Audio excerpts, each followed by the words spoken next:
Hello everyone. तो आज हम फिबोनाची नंबर और आर्मस्ट्रॉन्ग नंबर का लॉजिक पढ़ने वाले हैं। आज हम कोड नहीं पढ़ेंगे, हम सिर्फ उसका लॉजिक ही पढ़ेंगे, है ना। तो अब आपको कोड मतलब आपको मैं आज जो यूज आएगा, थोड़ी बहुत आपको लूप का यूज आ सकता है, बट आपको उसको ध्यान ना दे करके लॉजिक में ध्यान देना है। हम आज कोड नहीं लिख रहे होंगे, नॉर्मल नोटपैड में हम आपको अपना लॉजिक लिख के दिखा रहे होंगे। तो सबसे पहले हम स्टार्ट करते हैं फिबोनाची नंबर से।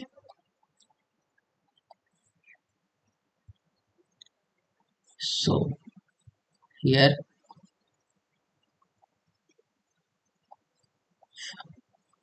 एक सेकेंड, फिबोनाची नंबर क्या होता है? हम्म,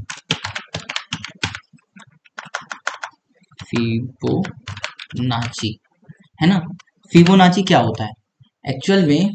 फिबोनाची नंबर वो होता है, जैसे मैं एक आपको सीरीज लिख देता हूँ। सीरीज होता है एक्चुअल में। तो सीरीज ऐसे ही स्टार्ट होती है, जो कि स्टार्ट होती है हमेशा जीरो से, कॉमा वन से, है ना। और हमेशा मतलब कोड जब भी हम लिखते हैं तो हमें जो ये जीरो टर्म दिख रहा होता है, ये मैक्सिमम कोडिंग के अंदर हम इसको जीरो टर्म बोलते हैं, और इसको हम बोलते हैं फर्स्ट टर्म। इसको जीरो टर्म, इसको फर्स्ट टर्म। और फिबोनाची सीरीज होती क्या है कि हर एक जो फर्स्ट और सेकंड सम का जो सम है वो थर्ड टर्म में आएगा, है ना। जो फर्स्ट और सेकंड सम का, एक सेकंड में कोडिंग चेक कर लेता हूँ। हाँ, डन। तो फर्स्ट और सेकंड जो टर्म है उसका सम हमेशा थर्ड टर्म में आएगा। जैसे अब जीरो वन है, इसका सम क्या होगा? वन, तो थर्ड सम में ये आएगा। फिर हमारे लिए फर्स्ट बन जाएगा ये, सेकंड बन जाएगा ये, तो इसका सम हमारा टू आएगा। फिर यही चीज फर्स्ट हमारा बन जाएगा ये, सेकंड बन जाएगा ये, तो इसका सम थ्री आ जाएगा। इसी तरह हम आगे चलते जाएंगे, ये फाइव हो जाएगा, फिर हम ऐड करेंगे तो एट हो जाएगा, एट, है ना। तो ये हमारा फिबोनाची सीरीज होता है। इसका लॉजिक कैसे हम करते हैं, है ना। इसका लॉजिक क्या होता है, तो इसको हम साइड करते हैं, एक मिनट, है ना। तो इसका लॉजिक क्या होता है, मैं एक सेकंड वो कर लेता हूँ। अगर मैं आपको बोलूं कि इसको हमें क्या कैसे करना है, तो इसका मैं लॉजिक आपको बताता हूँ। जैसे मैं लिखता हूँ कोड में कि हमारा फर्स्ट नंबर, अगर जैसे मैं ये बताना चाहूँ कि अगर हमें सिक्स नंबर निकालना है, क्या सिक्स नंबर का क्या होगा, तो हमें क्या करना पड़ेगा? हमें एक्चुअल में क्या ऐड करना पड़ेगा? फोर्थ फोर्थ नंबर एंड क्या, एंड फिफ्थ नंबर, है ना। ये हमें करना पड़ेगा, ये हमारा लॉजिक बनेगा। तो उसके लिए क्या हम लॉजिक क्या बनाएंगे? सबसे पहले हम ले लेंगे फर्स्ट नंबर हमारा, है ना। मैं इसको आपको एक कोड ही लिख के बता देता हूँ, जैसे मतलब एक्चुअल कोड तो नहीं रहेगा, आप समझ नहीं पाओगे क्योंकि लूप का इस्तेमाल हो रहा है, लेकिन हाँ ये जरूर है कि आपको एक बेसिक कंसेप्ट समझ में आ जाएगा। एक मिनट। ठीक। अब सबसे पहले क्या करेंगे कि हम फर्स्ट टर्म को, फर्स्ट जो टर्म है हमारी वो बन जाएगी हमारी जीरो, है ना। और जो हमारी सेकंड टर्म है वो हमारी बन जाएगी क्या, सेकंड टर्म हमारी बन जाएगी वन। और इसमें लूप चलाएंगे। एक्चुअल में लूप चलाने का एक क्या कंसेप्ट होता है, ये इसमें हम फॉर लूप का यूज कर रहे हैं, जो कि हम आगे पढ़ेंगे, बट अभी आप बस कंसेप्ट समझ लीजिए। फॉर है, इसमें क्या कंडीशन लगाएंगे कि जो इंट हमारा आई है वो स्टार्ट हो रहा है टू से, ठीक। फिर ये लगेगा, और जो हमारा आई है तब तक चलेगा जब तक वो उस नंबर का छोटा नहीं हो जाता जो हम गिवन कर रहे हैं, है ना। हमने कोई नंबर दिया होगा इसको, है ना। जैसे हम बोलेंगे कि सिक्स टर्म, जैसे हम, हाँ यहाँ पे जैसे हम सिक्स बोलना चाह रहे हैं तो वो एन सिक्स होगा, वो हम एंटर करेंगे, उससे कोई फर्क नहीं पड़ता, है ना। और देन आई में हम प्लस प्लस करेंगे और फिर स्कोर को क्लोज कर देंगे, ठीक। फिर क्या करेंगे, जो थर्ड टर्म बनेगी हमारी उसमें हम फर्स्ट प्लस सेकेंड कर देंगे, है ना, सेकेंड। और जो हमारी, और जो फर्स्ट टर्म है उसके अंदर हम सेकेंड को पुट कर देंगे, और जो सेकेंड सेकेंड टर्म है उसमें हम थर्ड को पुट कर देंगे, और यही कहानी रिपीट होती रहेगी। अब इसको मैं एक बार अच्छे से आपको समझाता हूँ, है ना। आपको मैं एक बार एक एक करके वो करके समझाता हूँ। जैसे हमारे पास 1 है, 0 है, फिर 1 है, ये 2 है, 3 है, 5 है, 8 है ना। अब क्या हो रहा है, एक्चुअल में मैं थोड़ी इसको साइड कर देता हूँ। हाँ, क्या हो रहा है, एक सेकेंड, हो क्या रहा है एक्चुअल में कि सबसे पहले हमने फर्स्ट टर्म ये लिया, हमें अगर वो बोल रहा है सिक्स टर्म चाहिए, तो एक्चुअल में सिक्स टर्म हमारी यहाँ से चालू होगी, 0 से चालू होता है, तो हम इसको 0 बोलेंगे, इसको 1 बोलेंगे, इसको 2 बोलेंगे, इसको 3 बोलेंगे, इसको 4 बोलेंगे, इसको 5, इसको 6। मतलब हमें ये चाहिए, ये है हमारा सिक्स टर्म, है ना। ये हमारा सिक्स टर्म कहलाएगा। तो सबसे पहले हम क्या करेंगे कि हमारा जो फर्स्ट नंबर है वो हमारे लिए 0 कहलाएगा, और जो सेकंड नंबर है वो हमारे लिए 1 कहलाएगा, है ना। और जो थर्ड नंबर है वो इसका सम कहला जाएगा, जो कि 1 आया। तो ये हमारा दिख गया कि फर्स्ट टर्म ये रही, सेकंड टर्म ये रही, और हमारी थर्ड टर्म ये बन गई। अब इस टर्म को निकालने के लिए फर्स्ट टर्म हमारा ये बन जाएगा, मतलब सेकंड टर्म हमारा फर्स्ट टर्म बन जाएगा, तो हम इसमें 1 लिख देंगे। और जो थर्ड टर्म है वो हमारा सेकंड टर्म बन जाएगा, तो यहाँ 1 लिख देंगे। तो अब इन दोनों को ऐड करेंगे तो ये कट के 2 बन जाएगा, है ना। फिर यही चीज करेंगे कि अब इस 2 के लिए, है ना, ये 2 आ गया, अब इस 3 के लिए ये वाला टर्म हमारे लिए फर्स्ट बन जाएगा, ये वाला टर्म हमारा सेकंड बन जाएगा, तो ये वाला फर्स्ट इसमें, सेकंड इसमें चला जाएगा, और ये जो थर्ड टर्म है इसमें आके इस पे चल जाएगा। तो ये हमारे लिए, फिर इसका अगर सम करेंगे तो ये 3 आएगा। ऐसे ही हम 5 बार करेंगे तो हमारे लिए सिक्स्थ टर्म आ जाएगी, है ना। 5 बार अगर इस वैल्यू को हमने चेंज किया तो हमको सिक्स टर्म मिल जाएगी। तो ये पूरा कंसेप्ट है फिबोनाची सीरीज का, है ना। इसको और भी, मतलब इसका एक और कोड होता है रिकर्सिव कोड, बट हाँ मैं बता देता हूँ कि कैसे होता है, बट वो आगे पढ़ेंगे कैसा है। बाकी मैं लिख देता हूँ कि अगर इंट, एक मिनट, इंट फिब है ना, और अगर हमारा जो इंट जो n है ना, अगर वो n बराबर है किसके, n अगर बराबर है 0 के, है ना, इसको एक बार ब्रैकेट कर देते, ब्रैकेट करने की जरूरत नहीं है ना, या फिर n बराबर है 1 के, तो फिर हमें रिटर्न कर देना है n को।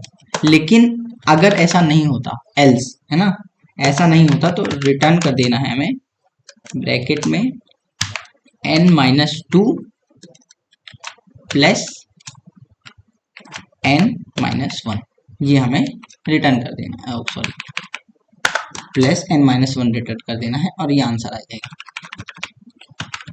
फिर। अब ये रिकर्सिव कोड है, ये अभी बाद में हमको समझ में आएगा कि ये कैसे आ रहा है, बट हाँ इसको मैं कंसेप्ट ये समझा देता हूँ कि अगर कोई नंबर n है ना, अगर वो 0 नहीं है 1 नहीं है ना, सीधी सी बात है, अगर वो 0 नहीं है 1 नहीं है, तो हम जैसे ये एक्चुअल में, ये आपको मैं समझाता हूँ ये है क्या, ये एक्चुअल में ये लॉजिकली और ऑपरेटर है, ये मैं ऑपरेटर्स में आपको पढ़ाऊंगा कल, बट इसका ये मतलब होता है कि अगर इनमें से कोई भी वैल्यू ट्रू है तो इसका आंसर ट्रू ही कहलाता है। तो अगर चाहे n की वैल्यू 0 आए चाहे n की वैल्यू ये, तो ये कंडीशन ट्रू हो जाती है। तो अगर n 0 है तो ये ट्रू हो जाएगी, तो ये n सिंपल प्रिंट कर देगा। लेकिन अगर ये n की वैल्यू 1 है तो ये कंडीशन ट्रू ही कहलाएगी, तो फिर ये n। लेकिन अगर ये दोनों नहीं है तो ये वाली कंडीशन लग जाएगी कि एक्चुअल में हम कर यही रहे ना, कि अगर हमें ये टर्म निकालनी है तो हम एक्चुअल में इसमें, जैसे मैं बताता हूँ, ए जैसे 3 ही निकालनी है, तो हम एक्चुअल में क्या कर रहे हैं कि एक टर्म एक n-2 वाली टर्म और n-1 वाली टर्म को ऐड ही तो कर रहे हैं, तो एक्चुअल में ये वही लिखा हुआ है। तो ये रहा पूरा फिबोनाची का कंसेप्ट। अब हम बात करेंगे आर्मस्ट्रॉन्ग नंबर के कंसेप्ट की। सबसे पहले आर्मस्ट्रॉन्ग नंबर होते क्या है, एक सेकंड में फिर से बताता हूँ आपको आर्मस्ट्रॉन्ग नंबर क्या होते हैं। हमारा टॉपिक आर्मस्ट्रॉन्ग नंबर, है ना। ये एक्चुअल में वो नंबर होते हैं, जैसे मैं एक नंबर और लिख देता हूँ, जैसे नंबर लिख देता हूँ 153। ये वो नंबर होते हैं कि अगर हम जैसे इस 1 को सेपरेट करें और 5 को सेपरेट करें और 3 को सेपरेट करें, जितने नंबर ऑफ डिजिट हैं, है ना, हर एक का क्यूब का सम कर दें, है ना, हर एक के क्यूब का सम कर देंगे तो वो इस खुद नंबर के बराबर आना चाहिए। जैसे हम इस 1 का स्क्वायर करते हैं, 1 plus 2 into sorry 5 into 5 into 5, एक मिनट इसको थोड़ी बड़ा कर देते हैं, 1 5 इंटू 5 प्लस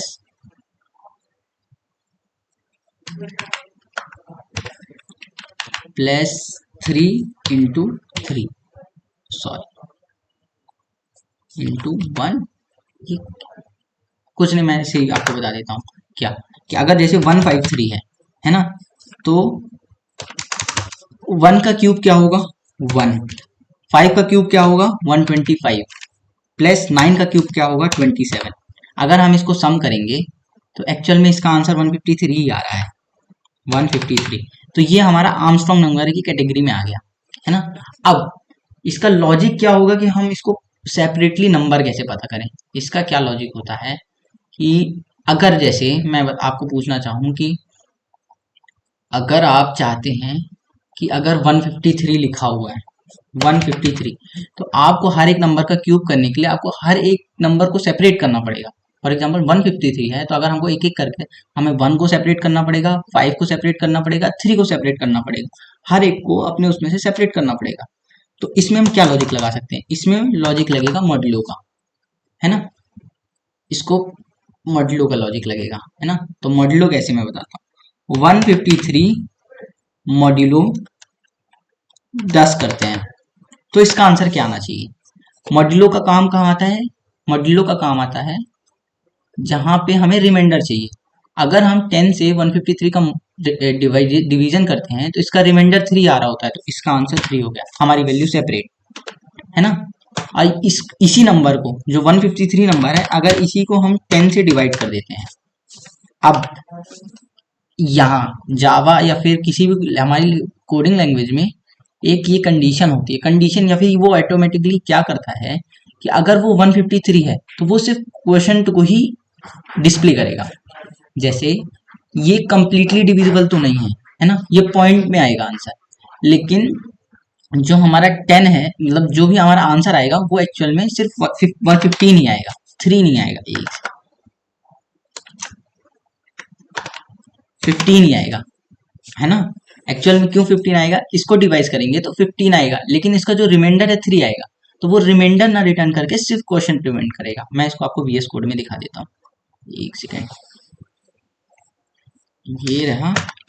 अगर हम जैसे int a is equal to 15 लेते, 15 भी नहीं 153 लेते हैं, int b is equal to हम 10 ले लेते हैं, है ना। और SISO में अगर हम, एक सेकेंड इसको बंद कर देते हैं, में हम a को b से डिवाइड करते हैं तो ये डायरेक्ट आंसर वही देगा, 15 ही देगा। ये देखिए ये 15, एक सेकंड में क्लियर कर देता हूँ,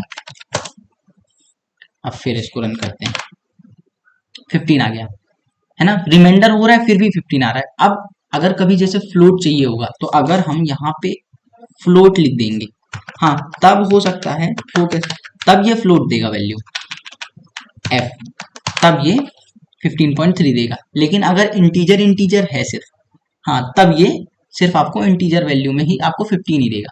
तो ये हमारा लॉजिक है। इसको हम कैसे करेंगे, अब जैसे 153 था हमारा, हमने इसको मॉड्यूलो किया, 3 आ गया, हमारे 3 सेपरेट हो गया, फिर हम इसको डिवाइड किए तो हमारे पास सिर्फ 15 वैल्यू बची, ठीक।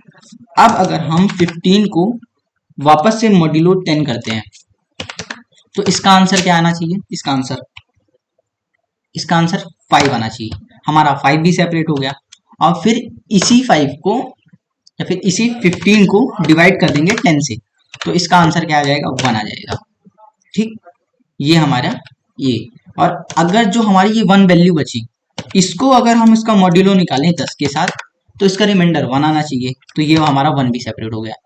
ये जो 3 टर्म है, ये वाली, ये ये और ये सिर्फ सेपरेट कर रही हैं और ये वैल्यू कहीं स्टोर कर रहे हैं हम, और इसको सिर्फ यूज करेंगे जहां हमें इसका वो करना पड़ेगा, स्क्वायर करना पड़ेगा, क्यूब करना पड़ेगा, मतलब क्यूब करना पड़ेगा। और ये वैल्यू हम घटा रहे हैं, जिस मतलब वैल्यू का हम डिजिट्स कम कर रहे हैं, जिससे हम नेक्स्ट को वैल्यू को सेपरेट कर पाए।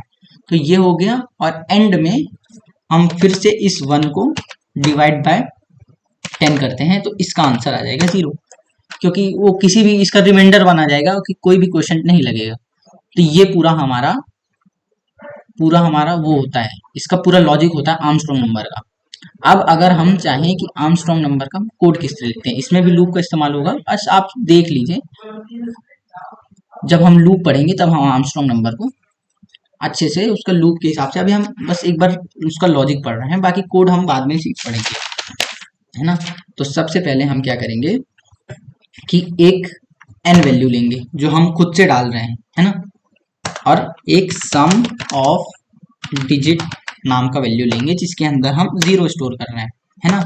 अब कंडीशन क्या लगाएंगे कि ये चीज हम तब तक करेंगे जब तक वो बराबर नहीं है, एक्सक्लेमेशन मार्क कहाँ गया, एक्सक्लेमेशन मार्क, ये नॉट इक्वल टू 0 के।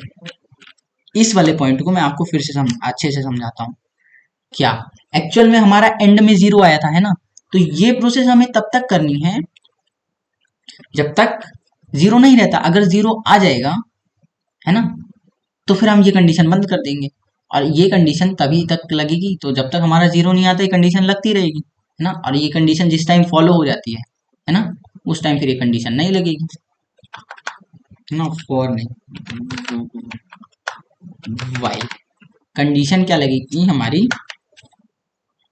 कि हम क्या करेंगे, जो हमारा n नंबर है उसको हम किस में स्टोर करेंगे, एक डिजिट नाम करके स्टोर करते हैं, जिसमें हम n का मॉड्यूलो करते हैं 10 के साथ, मॉड्यूलो करते हैं 10 के साथ। फिर उसी नंबर को, जो n नंबर को है, उसी को हम डिवाइड कर देते हैं 10 के साथ, है ना।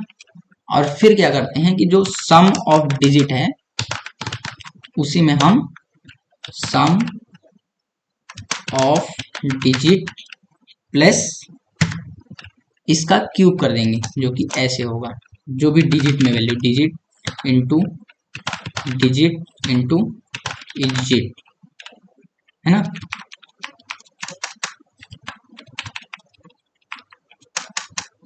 डिजिट, ये रही क्लोज, ये करेंगे, है ना। और फिर जब ये चीज हमारी पूरी हो जाएगी तो हम क्या करेंगे कि जो सम ऑफ डिजिट तो हमारा आ गया एंड में, हमारी पूरी कंडीशन भी खत्म हो गई। अब हम इसे कंपेयर करेंगे ना, कि आप तो सीधी सी बात है, सम ऑफ डिजिट को अब हमें कंपेयर तो इस n से करना था, है ना, बट इस n की वैल्यू तो पूरी चेंज हो चुकी है।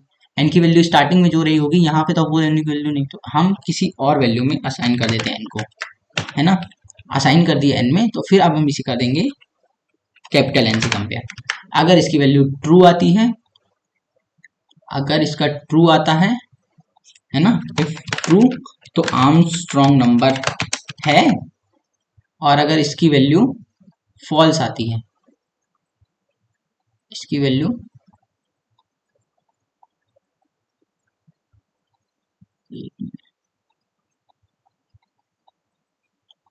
अगर फॉल्स आती है तो नो आर्मस्ट्रॉन्ग नंबर, है ना। ये होगा अपना, ये अपना पूरा वो हो गया आर्मस्ट्रॉन्ग नंबर का कंसेप्ट। तो बस आज के लिए इतना ही, कल हम पढ़ेंगे ऑपरेटर्स के बारे में। Thank you.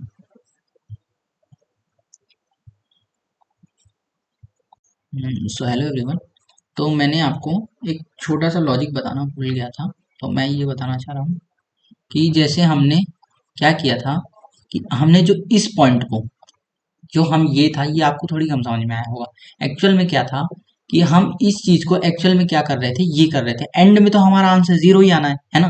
पहले हम मॉड्यूलो कर रहे थे 3, जिसको हम यहाँ पे डिजिट पे सेव कर रहे थे, और जो n था उसमें हम डिवाइड करके ही n इस पे डाल दे रहे थे, है ना। n पे n से डिवाइड करके n डाल दे रहे थे, ठीक। फिर हमने क्या किया कि सम ऑफ डिजिट किया, सम ऑफ डिजिट के अंदर ही उसका ऐड करके 3 क्यूब कर दिया गया 3, तो ये हमने किया। लेकिन ये लॉजिक इसकी क्या हम जरूरी है कि हमको यही लिखना पड़ेगा हर जगह कि नॉट इक्वल टू? नहीं, यहाँ पे 3 चीजें हो सकती हैं, है ना। और क्या सही है क्या गलत है वो मैं आपको बताता हूँ, एक सेकेंड। ये रही, यहाँ पे 3 चीजें हो सकती हैं, क्या 3-4 चीजें, जैसे क्या n is not equal to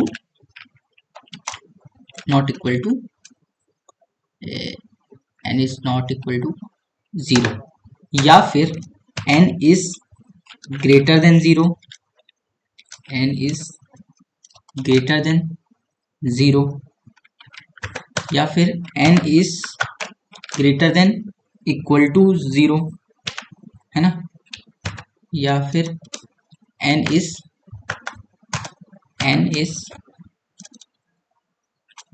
less than 0, है ना।